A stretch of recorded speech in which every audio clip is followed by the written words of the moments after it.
Ceremony Bar. I'm Shelley. And I'm Victoria. And today we have the lovely Zena Birch. So Zena is an amazing wedding celebrant. If you don't know what a wedding celebrant is, Zena is going to explain it all. But basically, when you get married, you have to have someone to marry you.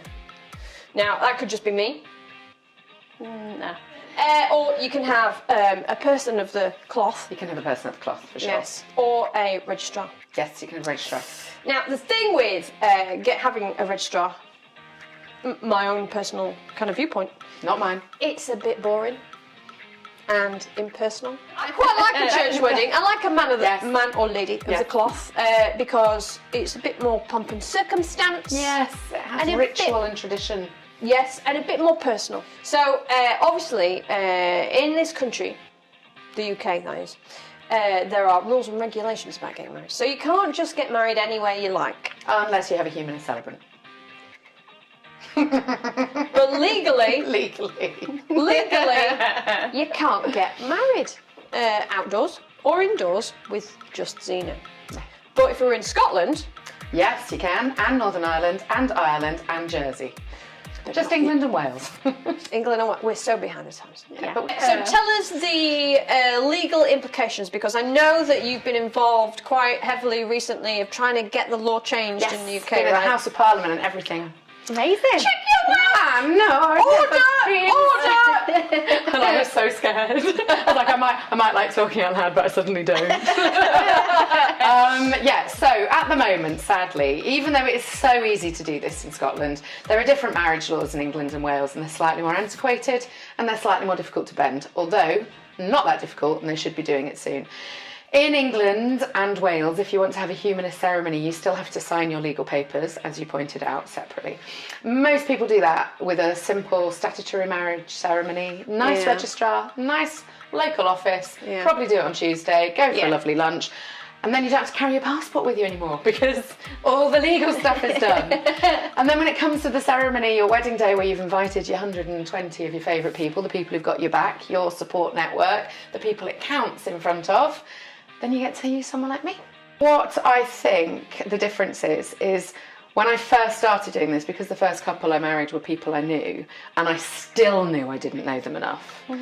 It then made all the sense in the world to me that when I was meeting people who were essentially strangers, there was no way I would be able to glean the stuff I wanted to do, to be able to do the job the way I like to do it. And you can sit down and you can chat, and you get loads of information that way. And also just watching the way that couples interact with each other, always. And don't be put off by this, but I'm always sort of just absorbing that and seeing how it works. Stalker, professional stalker. But it's also about reflection, I think. And when people do come to get married, it's funny because you eventually end up finding that you're actually becoming an event planner. That's not necessarily what your skill is, nor is it what you want to do. You just want to get married. Yeah. And so along the way, sometimes I think you can lose the reason why it was you were even getting married because you're too busy sorting out all of these things that aren't familiar to you. And so what I like to think is that my job, my homework, the process I get to go on with couples is bringing them back to focus and being like, why are we doing this? And we don't get to stop and think about answering our own questions that often. We all think we know, but to be asked to stop still and think is really good. And that's part of the process. So just getting people to focus on why it is they're doing it. Then, for me to be able to stand up and conduct a ceremony that I think is going to genuinely explain why you're then going to go on and have a party and a piss up and all the brilliant stuff, which everyone is going to enjoy more when they know why they're there, then I need to be able to not just stand there and be clever with words and be, oh, look at her speaking well about love. It's got nothing to do with that. It's about why am I standing in between the two people I'm standing in between of. And so to do that properly, I need to understand not just their combined voice, but who they are individually.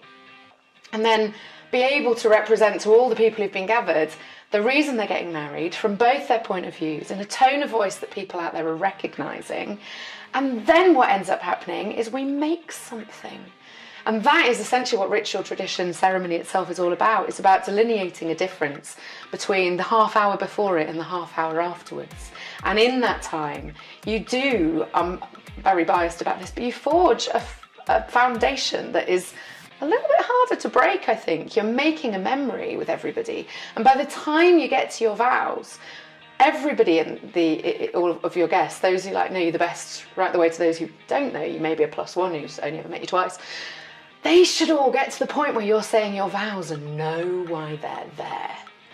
Then when you've said your vows, then when you've made that public declaration and asked everybody to hold you accountable and listen to that, they know why they're doing it. And it's not lip service, and it's not because I've cleverly written about the concept of marriage, it's because I've learned about you and what we're doing here.